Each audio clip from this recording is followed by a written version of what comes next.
I'm the former negotiating secretary for the Jersey branch of NSUWT.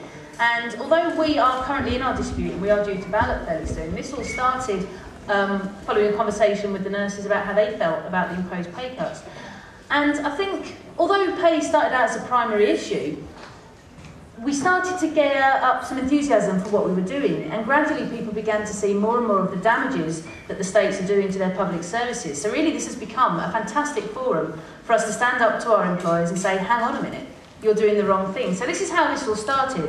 And I think it is important to remember what we were saying in the past. This is no longer a pay issue. In fact, it's never been a pay issue. It's been a negotiation rights, it's been a treatment rights, it's been a lack of respect argument and issue. And we're carrying on with that very much.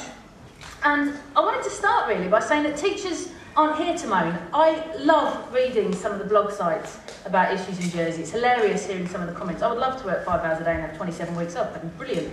We're not here to moan about our job. We honestly would not do our job if we didn't like it. We love it, in fact. But it's getting harder and harder to do our job. If the cuts that are suggested carry on, if the pay freeze that's already knocked us 2% down is repeated, you're going to start to see people that actually, as much as they love their job, can't do their job anymore. When we tried our last-ditch attempt to avoid this dispute, we talked very much about coming up with alternatives. We put forward alternatives. We asked, instead of money, well, let's look at how we can make our lives a little bit better so that you don't lose the teachers that you're refusing to pay and refusing to teach, to treat with any kind of respect. And we asked them about things that would just make it easier for us to educate your children and our children. And they said no. They couldn't be bothered to listen to our ideas. They weren't interested. They wouldn't pay for them. They would not do anything to make our life easier so that we could actually manage to stay in a job we love whilst trying to pay our rent and pay our mortgages and feed our own families. So this has very much become about cuts. And I don't want to go into the pay issue too much. I don't even want to go into the conditions that teachers face too much. I think most of you who are here today are aware that it's a lot harder than people think. It's a difficult job. I myself have been threatened. I myself have been pushed. I actually quite like kids, so it seems a little unfair that all of us are subjected to this kind of treatment. But we still do our job, and we want to still do our job. So it's important that we stop any cuts going ahead, because whether it's a cut to a teacher, whether it's a cut to a support teacher, whether it's a cut to somebody who works from the autistic unit, the key workers, the case workers, the teaching assistants, they all have a part to play in the education service. And without them, it makes it harder for the teachers to teach the classroom. At the moment, it's very difficult to tell you what the cuts are going to be, because, quite frankly, these public service cuts are not being explained to us.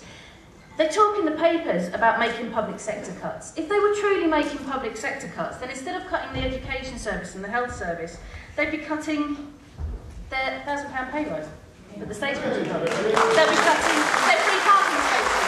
They'll be cutting their free sandwiches at lunchtime. I don't get a free sandwich, do you? So forget what they say in the States about public sector cuts to save money. What they really mean is public service cuts to save money. It's going to be a lot easier to cut our jobs than it is to cut their sandwich bill. So I think really we need to make this... taxing the banks? Well, we'll get to that.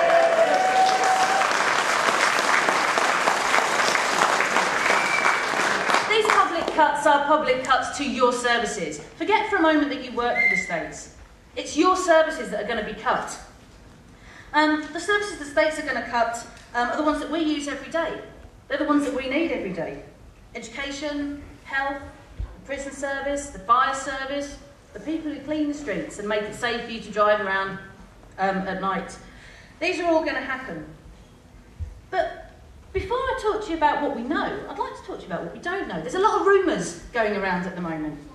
There's a lot of rumours that perhaps the music service in education is going to be cut. Well, that's fine if you can afford to pay for music lessons. It's not so great if you can't afford to pay for music lessons, but your child has a talent. It seems that the ministers don't want our children to have a talent anymore because they're going to cut the music services, according to the rumours.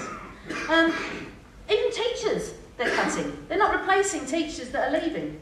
Unless you're English, maths or science, if you want your child to be taught by a history specialist, well then maybe you don't want to live in Jersey anymore, because they're not replacing them. They're not replacing teachers that are leaving, which means the teachers that are left are going to do their absolute best to do a brilliant job of teaching all the other subjects, while still doing their lunchtimes, doing their cover, not having any time to plan or prepare their lessons.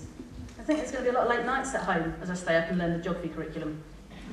So these cuts are not good. Do you want your child's IT lessons to be taught by a geographer? It's not going to work. It's going to damage the service that we can provide.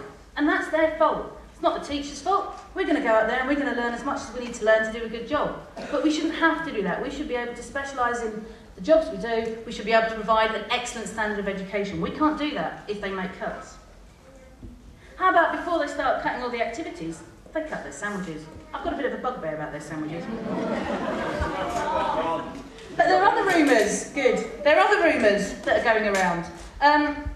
Teachers have a really raw deal with maternity pay, as a lot of states workers do. But we did get quite excited recently at hearing about the discrimination laws that are going to come in, the disability discrimination laws. Oh, but hang on, rumour is they're too expensive to bring in. If you've got a disabled person in your family, they're not going to be protected because the laws are going to be scrapped. There's a rumour that the sex offenders legislation is going to be scrapped. Like, we really need that to happen in Jersey at the moment. You've seen the papers. They can't scrap legislation to safeguard people because they can't be bothered to look at tax raises on the banks. It's disgusting that they would consider doing that. Public service cuts, public safety cuts is what is going to happen if we don't stand up and fight against these people. What about the fire service? As Ron said, I don't want to wake up, see a fire, make a phone call and nobody answers. This is what will happen if they keep making cuts to staff, to training, to services. We don't have any facts about what they're definitely going to cut because they won't tell us. We've asked, as your employee representatives, for information about what cuts they're going to make. We've asked for facts, for figures, so we can then at least try to work with them, come up with alternative suggestions. It doesn't mean you're going to be made redundant, your pension's going to be affected. The states won't tell us what they're doing. The states won't think of any other alternative to job cuts in the public services. You have to stop that from happening. The States Employment Board don't attend our meetings. They don't talk to us. They don't listen to our alternatives. They send people that don't have the right to make those decisions to listen to us, and then they go away and say, only if you pay for it. It's not good enough. Yes, we are their employees, but quite frankly, I voted. We are their employers as well. We put them in office to serve us, not the other way around. We didn't put them in office to make us redundant. We didn't put them in office to ruin our healthcare, our reputation, our safety, our care and security. But let's look at what we do know.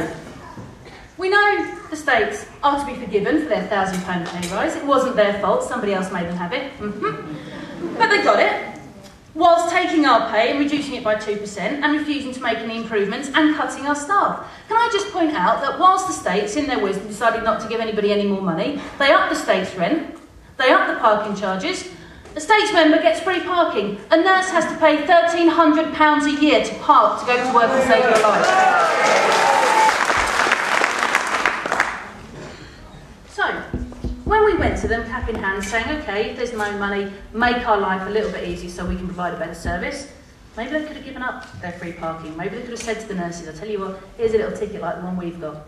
Go out and do your job and save your life, and at least we'll cut your parking costs. I live in Jersey. It's a great place, it's a beautiful day. It's lovely to walk down the street, even though I was holding a banner and getting red in the face. It was a lovely way to spend my day. But I can't afford to live here. I can't afford to pay more rent. I can't afford to buy a house. I can't afford to have kids because I have to worry about whether my job is safe. I have to worry about whether my health services are safe. Do we trust the people who are running our island to actually do that for us? Because I'm not sure I do. Politicians and education. That's if they haven't touched it.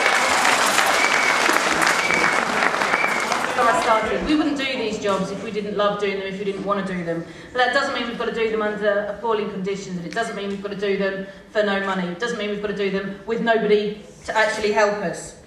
It is our public services that are in danger, but just for a moment, put yourself outside your job. It's your public services that are in danger. They should not be making these decisions. You should be making these decisions. Do you want them to make these cuts? If not, it is now that we have to do something about it. Thank you.